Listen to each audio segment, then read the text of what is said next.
Hi, Livelings. Starting a little earlier today because I have dinner plans with a friend from out of town. So I'm going to continue the Daily Chronicle a little early on this Friday. Today is the doctor powwow, the prognosis, the plan. So the oncologist comes in, the surgeon that I told you about comes in, the head nurse, another nurse. There may have been another doctor, I don't know. But the two major players were the oncologist and the surgeon. And they come in to talk to Terry. And I'm there. And it was like watching a scene in a movie. The oncologist starts and tells him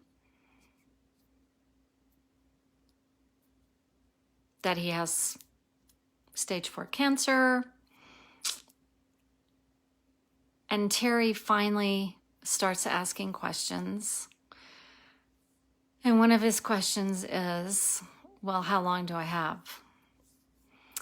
And the oncologist says, well, he goes into doctor speak and he, if we do this and we do that and it depends on how you respond to this and blah, blah, blah, all what doctors say, possibly 2 years. And I'm like, wow, that's the first I heard of that.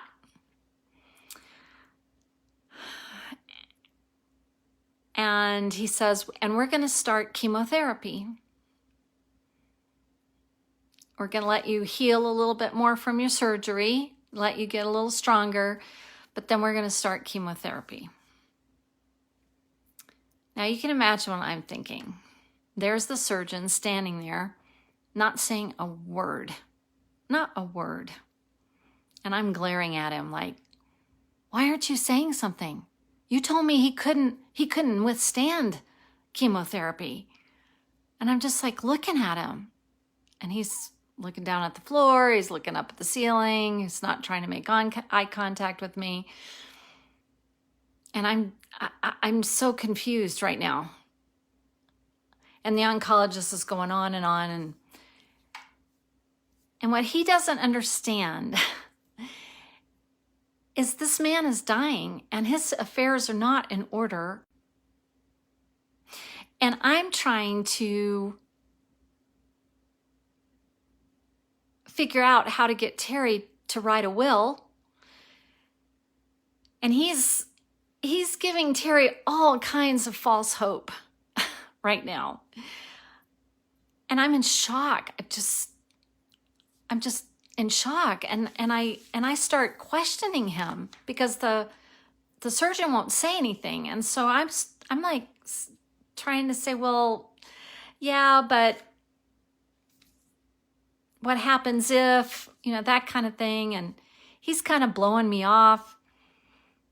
And I'm also looking at Terry thinking, after all those years of him saying, I'm not going to do chemotherapy, no way. He says, okay. I felt like I was just in the most surreal situation.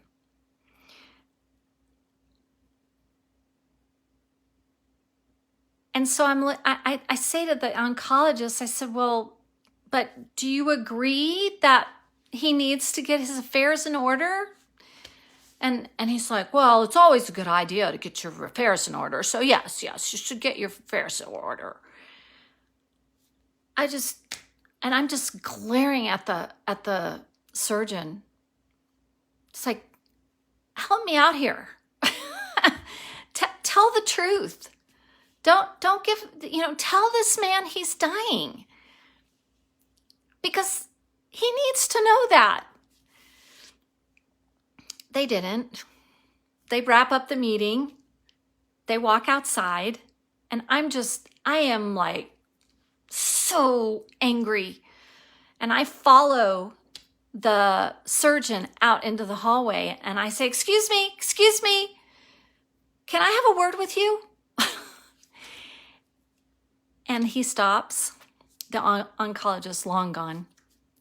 And I said, why didn't you say anything? Why didn't you say what you told me, that he couldn't withstand chemotherapy? And he said, I'm not the lead doctor. The oncologist is.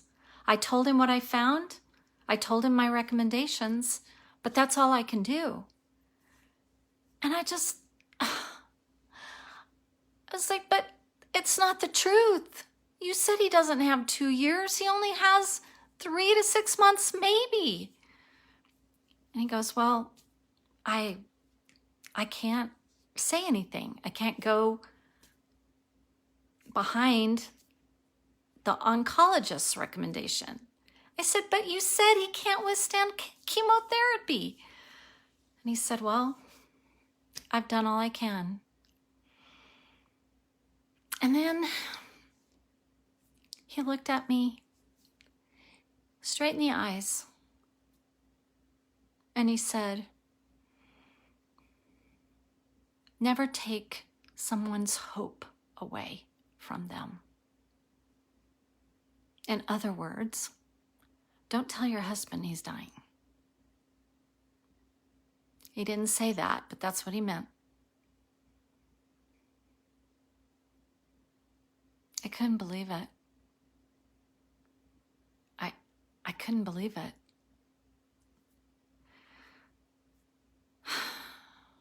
Again, told to keep the secret. I was beside myself, quite frankly. I felt so alone. I had nobody to talk to. And the people that I did have to talk to were lying.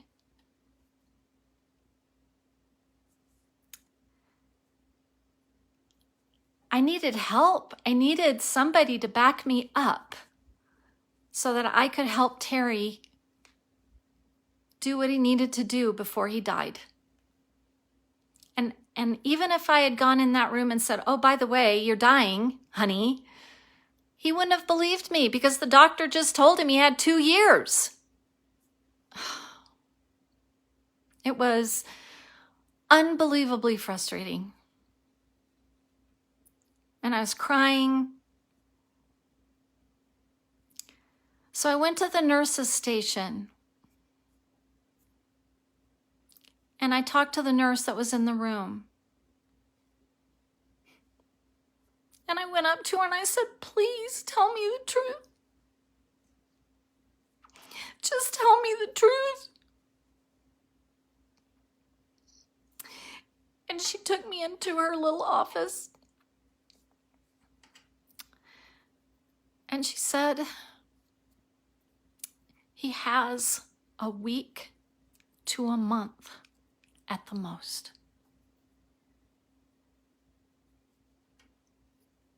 And you need to do whatever you can to get his affairs in order. And I said, why did the doctors do what they did? And she said, it's the code of doctors. The surgeon can't speak over the lead doctor, especially not in front of the patient. And she said, they're in the mode of keeping people alive. That's what doctors do. She said, they're not on the floor. They're not in with the patients like we are, day in, day out. And she told me again, he's got about a month max, if he even makes it out of the hospital. And I thanked her. I said, thank you for telling the truth.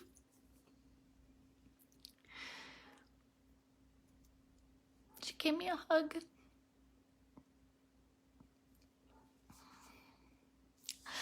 I don't want to diss doctors out there. They They save our lives every day. But I tell you what, if you want to know the truth, you want to know what's really going on, ask the nurses. They're the ones who know.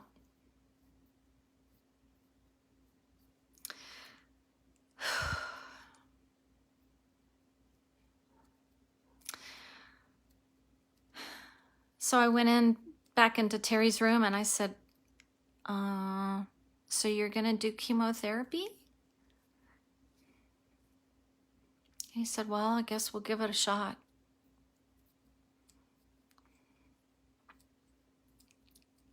And I said, well, what about all those times you told me you'd never do that? That you wanted quality of life and you didn't want to be sick like that. And he looked at me and he said, well, that was then and this is now. I said, okay. Our will to live is an incredible thing. We think that we have it all figured out and that we know what we're going to do. But when we're faced with death, with the chance, with the small chance of surviving, this is what I learned. More often than not, we'll choose to survive if we can. And that's what Terry did. In a heartbeat. In an absolute heartbeat.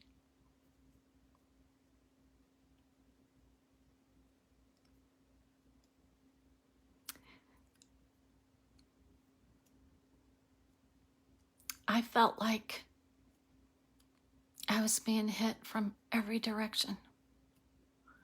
I don't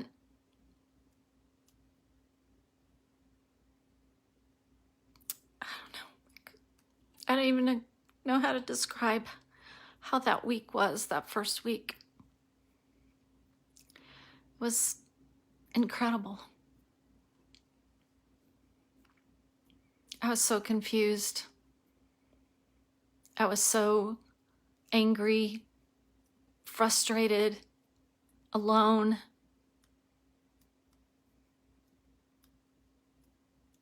It was an incredible time. That's it for tonight. I'll see you tomorrow.